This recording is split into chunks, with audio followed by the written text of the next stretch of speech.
ની ચાવી. જે સંખ્યાનો એકમનો અંક 2, 0, 2, 4, 6 કે 8 હોય તે સંખ્યાને 2 વડે નિશ્ચિત ભાગી શકાય. 3 ની ચાવી.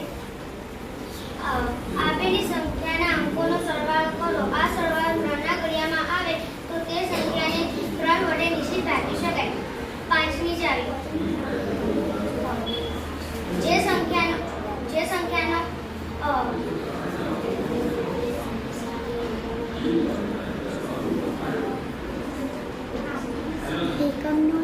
સંખ્યાનો એકમનો 0 અથવા 5 હોય તે સંખ્યાને 5 વડે નિશ્ચિત ભાગી શકાય. 4 ની ચાવી.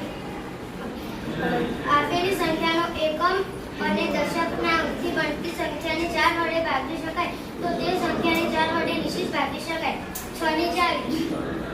આપેલી સંખ્યાને 2 અને 3 વડે ભાગી શકાય તો આખી ચાવીને 6 વડે નિશ્ચિત ભાગી શકાય. 8 ની ચાવી.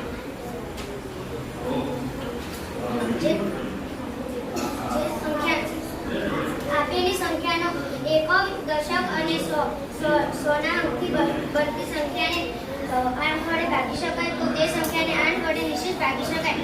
9 ની ચાવી. આપેલી સંખ્યાનો અંકોનો સરવાળો કરો. આ સરવાળો 9 ના ઘડિયામાં આવે તો તે સંખ્યાને 9 વડે નિશ્ચિત ભાગી શકાય. 10 ની ચાવી. આપેલી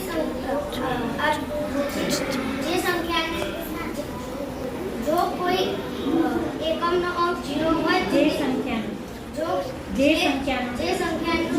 એકમનો અંક 0 હોય તો તે સંખ્યાને 10 વડે નિશ્ચિત ભાગી શકાય. 11 ની ચાવી. આપેલી સંખ્યાનો અંકોનો સરવાળો અંકોના સ્થાન એકી સ્થાનના અંકોનો સરવાળો કરો. પછી બેકી સ્થાનના અંકોનો સરવાળો કરો. સરવાળાની બાદબાકી કરતા જવાબ 0 અથવા 11 ની અવયવી આવે તો તે સંખ્યાને 11 વડે નિશ્ચિત ભાગી શકાય.